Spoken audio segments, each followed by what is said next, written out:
দর্শক সবাইকে স্বাগত জানাচ্ছি ক্রিকফিনিতে আমাদের নিয়মিত আয়োজনে। আমরা আজকে মূলত দুটো বিষয় নিয়ে কথা বলবো, সেখানে বিপিএল এর পারিশ্রমিক কমানো এবং হচ্ছে গামিনী ডি সিলভার ভবিষ্যৎ নিয়ে, এই দুটো ব্যাপার নিয়ে আলোচনা করবো। কিন্তু শুরুটা করতে চাই তামিম ইকবালকে নিয়ে এবং বিপিএল এর পারিশ্রমিককে নিয়ে, যে ব্যাপারটা আছে সেটা নিয়ে আলোচনা করতে চাই। বিপিএল এ যখন পারিশ্রমিক নিয়ে আলোচনা করবে তখন অটোমেটিক্যালি তামিম ইকবালের নামটা চলে আসবে, এটা একটা বড় কারণ অবশ্য আছে।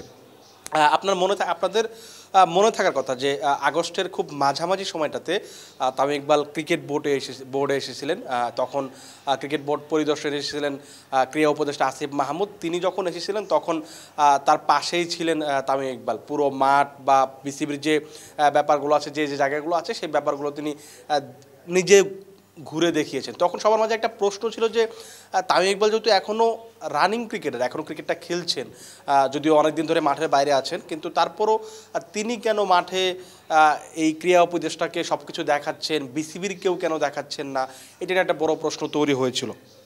তখন বিসিবির যিনি সিইও হিসেবে আছেন তিনি জানিয়েছিলেন যে তিনি জানান না কেন তামিম এসেছিলেন, তামিম কেন ক্রীড়া উপদেষ্টাকে সব কিছু ঘুরে দেখালেন, তিনি সেটা নিশ্চিত করতে পারেননি। তারপর অনেকটা দিন একটু নীরবে ছিলেন তামিম ইকবাল, কিন্তু তার মাঝেই একটা সময় গুঞ্জন উঠে যে তামিম ইকবাল হয়তো পরিচালক হতে যাচ্ছেন, বিসিবির কোনো একটা পদে হয়তো আসছেন, সভাপতি হয়তো হতে পারেন, এরকম একটা গুঞ্জনও ছিল। কিন্তু শেষ পর্যন্ত সভাপতি হয়েছেন ফারুক আহমেদ। তারপরে আবার একটা গুঞ্জন তৈরি হয়েছে যে তামিম ইকবাল হয়তো এবার পরিচালক হচ্ছেন।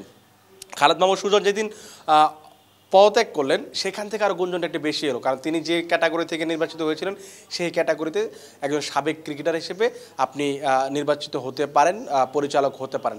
এই যে যখন গুঞ্জন চলছে, এরকম একটা আলোচনা চলছে, তখন তামিম ইকবাল আরও একবার বিসিবিতে এলেন। একটু অন্যরকম মনে হচ্ছিল, দেখেই মনে হচ্ছিল যে তিনি পরিচালক হয়ে গেছেন। এরকম একটা ড্রেস আপে তিনি মিরপুরে এসেছিলেন। নর্মালি তিনি যখন মিরপুরে লাস্ট কয়েক বছরে যখন এসেছেন তখনই তিনি একটা ক্রিকেটার মেজাজে বা ক্রিকেটারের যে একটা পোশাক থাকে, যে ধরনের ক্রিকেটার যে ধরনের পোশাক আসলে মিরপুরে আসে, সেই ধরনের মানে ড্রেস আপে তিনি এসেছিলেন। কিন্তু সেদিন একটু ভিন্নতা ছিল। তারপরে আবার মানুষের মাঝে প্রশ্ন তুলতে শুরু করে যে তাহলে কি তিনি নিয়োগ পেয়ে গেছেন বা নিয়োগ পাওয়ার খুব কাছে আছেন কিনা, এর একটা প্রশ্ন তুলেছে। আমি তিনি পরিচালক হচ্ছেন কি হচ্ছেন না এই ব্যাপারটা আলোচনায় যাব না, আমার আলোচনাটা একটু অন্য জায়গাতে, যেটা হচ্ছে যে সেদিন যখন তিনি এসেছিলেন বিসিবিতে, আসার পর তিনি বেশ কয়েকজন ক্রিকেটারকে নিয়ে বিসিবির যে বর্তমান সভাপতি আছেন ফারুক আহমেদ, তার সঙ্গে আলোচনা করেছেন, একটা বৈঠক করেছেন। বিসিবি তাদের যে ফেসবুক পেজটা আছে সেখানে একটা ভিডিও আপলোড করেছে, কিছু ছবি আপলোড করেছে, সেখানে আমরা দেখছি যে বিসিবি সভাপতির সাথে তিনি আলোচনা করছেন। এখন কথা হচ্ছে যে তিনি বিসিবির সভাপতির সাথে কী আলোচনা করছেন, ব্যাপারটা এমন কি যে তিনি ক্রিকেটে আবার ফিরছেন বা কীভাবে ফিরবেন, কি হবে। কারণ তিনি অনেক দিন আগে বলেছিলেন যে নাজমুল হাসান পাপন যখন ছিলেন তিনি বলেছিলেন যে তাকে ফেরাতে তামিম ইকবালের সাথে তিনি কথা বলবেন।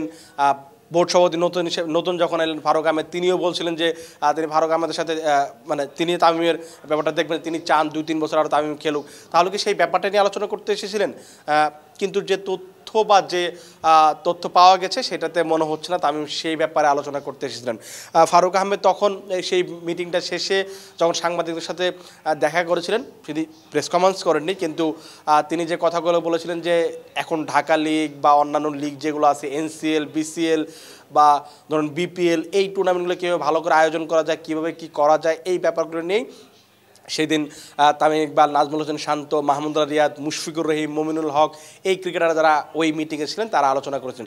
সেখানে একটা বড় একটা প্রস্তাব ছিল যে বিপিএলে ক্রিকেটারদের পারিশ্রমিক কমানোর ব্যাপারে। এই যে বিপিএল এখনও শুরু হবে কি হবে না, এই মৌসুমটা যে একটা অনিশ্চয়তার মাঝে এখনও চলছে, এমন অবস্থায় তারা এমন একটা প্রস্তাব দিয়েছে। সেই প্রস্তাবটা নিয়ে সবচেয়ে বেশি আলোচনা হচ্ছে।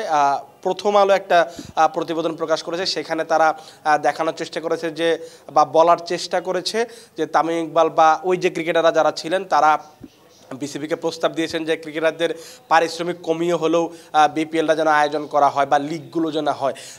একটা দিক যদি আপনি বিবেচনা করেন যে ক্রিকেটারদের পারিশ্রমিক কমিয়েও যদি বিপিএল আয়োজন করা যায়, সেটা অবশ্যই ক্রিকেটারদের জন্য ভালো হবে। কারণ দেখুন, আপনি একটা বছর টুর্নামেন্ট খেললেন না, ধরুন আপনি একজন 20 বা 30 লাখ দামের ক্রিকেটার, আপনি হয়তো এই বছর যদি আপনি বিপিএল খেলতে না পারেন, আপনার যদি বিপিএলটা না হয় তাহলে আপনি হয়তো একটা টাকাও পাবেন না। কিন্তু বিপিএলটা যদি হয় সেক্ষেত্রে আপনি যদি 30 লাখের জায়গায় 25 লাখ পান বা 20 লাখ পান, সেক্ষেত্রে হয়তো আপনার জন্য ভালো হবে। আপনি হয়তো বলতে পারেন যে এত কম পারিশ্রমিক আপনি খেলবেন বা এই ব্যাপারগুলো প্রশ্ন উঠতেই পারে, কিন্তু একটা টুর্নামেন্ট না হওয়ার চেয়ে তো হওয়া অবশ্যই বেটার অপশন। আপনি যদি এই দিক বিবেচনা করেন তাহলে অবশ্যই বলবো যে তামিম ইকবাল বা ওই যে ক্রিকেটার যারা ছিলেন তারা যে প্রস্তাবটা দিয়েছেন সেই ক্ষেত্রে প্রস্তাবটা আমার কাছে মনে হয় যে ভালো। কিন্তু আপনি যদি আলাদা একটা বা বিপরীত দিক থেকে চিন্তা করেন, ক্রিকেটারদের দিক থেকে চিন্তা করেন, কারণ সেইখানে তাদের যে প্রতিবেদনটা প্রথম আলোর, সেখানে 3 থেকে 4 জন ক্রিকেটার ভিন্ন ভিন্ন ফ্র্যাঞ্চাইজির 3 জন ক্রিকেটার, রংপুর, বরিশাল এবং খুলনার 3 জন ক্রিকেটার তাদের মন্তব্য দিয়েছেন বা তারা বলেছেন যে এই যে তামিম ইকবাল বা ক্রিকেটাররা একটা প্রস্তাব দিয়েছেন এটা আসলে কাদের সঙ্গে কথা বলে দিয়েছেন। কারণ আপনি যখন ক্রিকেটারদের পক্ষ থেকে আপনি প্রস্তাব দিবেন তখন আপনার অবশ্যই ক্রিকেটারদের সঙ্গে আলোচনা করে নিতে হবে। শুধু আপনি জাতীয় দলের 5-10 জন ক্রিকেটারের সঙ্গে আলোচনা করে নিলেন আর আপনি একটা প্রস্তাব দিয়ে বসলেন তাহলে তো আসলে হবে না। কারণ বাংলাদেশে তো শুধু এই জাতীয় দলের 15 জন বা 20 জন ক্রিকেটারই শুধু ক্রিকেট খেলেন না, কারণ বাংলাদেশে এখন বিসিবি তালিকাভুক্ত প্রায় 200 মতো ক্রিকেটার আছে বা খুব সম্ভবত আর বেশিও হতে পারে, আমার সংখ্যাটা ঠিক মনে নেই। কারণ ডিপিএল, এনসিএল, বিসিএল, বিপিএল, জাতীয় দল, এইচপি, মানে সব দিক থেকেই অনেকজন ক্রিকেটার আছে। তাহলে আপনাকে যখন একটা প্রস্তাব দিবেন তখন অবশ্যই তাদের সঙ্গে কথা বলতে হবে। আপনি যদি কথা না বলেন সেক্ষেত্রে কিন্তু এই সিদ্ধান্তটা বা এই প্রস্তাবটা একান্ত ব্যক্তিগত হতে পারে।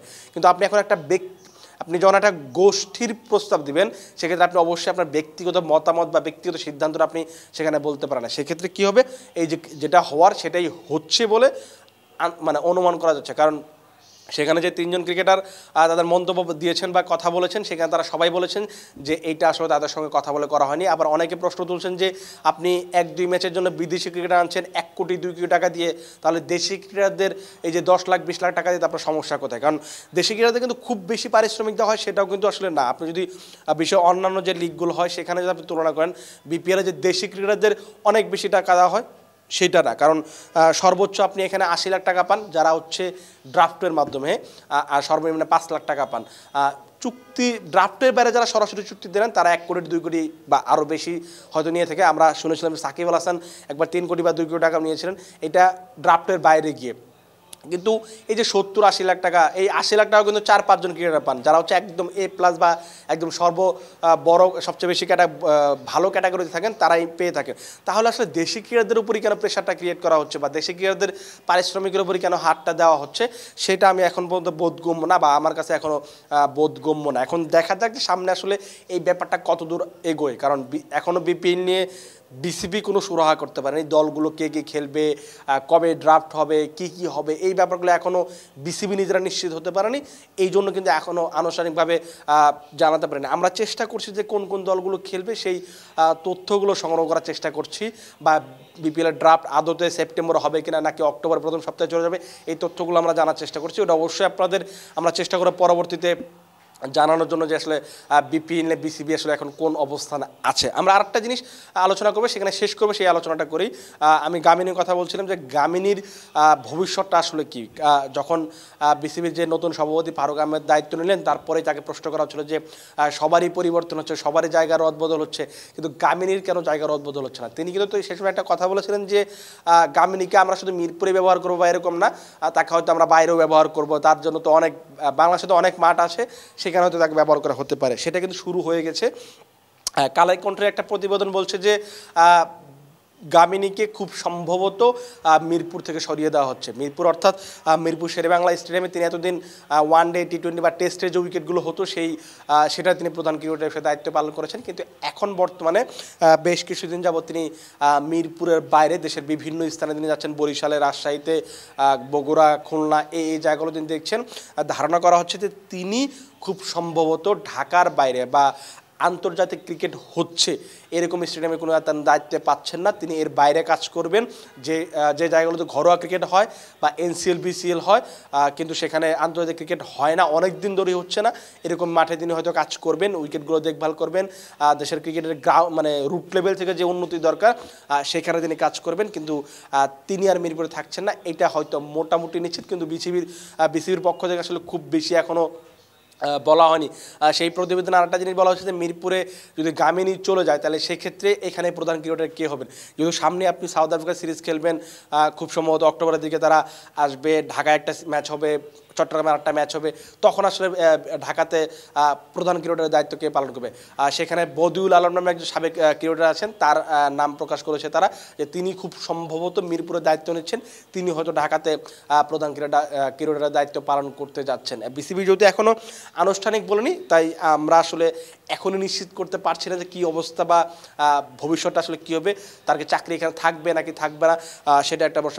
তাকে সরানোর পেছনে কিন্তু একটা বড় কারণ ছিল যে আপনার টনি হেমিংয়ের কথা মনে থাকার কথা, তিনি যখন বাংলাদেশের চাকরি ছেড়ে চলে গেলেন, তিনি যখন বলেছিলেন যে শ্রীলঙ্কার একটা গ্যাং বাংলাদেশে কাজ করে, মাহবুবা নামের নাম সেখানে একটা এসেছিল, বা শ্রীলঙ্কার আরও যারা আছে গ্রামীণ ডিসিল তার নামও তো অবশ্যই আসবে। সেখানে বড় একটা সমস্যা ছিল যে তার গ্রাউন্ডস ম্যান যারা আছেন, যারা তার সঙ্গে কাজ করেন, সহকর্মী, তাদের সঙ্গে তার ব্যবহার খুবই খারাপ, এইটা অনেক বেশি প্রশ্ন তুলেছিল। তারপরে বিসিবি হয়তো এই ব্যাপারগুলো দেখভাল করছে বা দেখার চেষ্টা করছে যে গামিনীকে অন্য কোথাও দেওয়া যায় কিনা। সেই ক্ষেত্রে হয়তো তিনি আন্তর্জাতিক ক্রিকেট চলে এরকম কোনো হয়তো ভেন্যুতে হয়তো দায়িত্ব পাবেন না, মিরপুর থেকে তার চাকরি চলে যাচ্ছে বলে ধারণা করা হচ্ছে। যদি এরপর আমরা আসলে নতুন করে কোনো তথ্য পাই, আমরা যদি জানি যে আসলে ভবিষ্যতে আসলে তার কী হবে, তিনি বাংলাদেশ থেকে চলে যাচ্ছেন কিনা, সেরকম খবরও যদি আমরা পাই, আমরা চেষ্টা করবো আপনাদেরকে সবার আগে জানানোর। আপাতত আপনারা ভালো থাকুন, সুস্থ থাকুন এবং ক্রিক ফ্রেঞ্জির সাথেই থাকুন।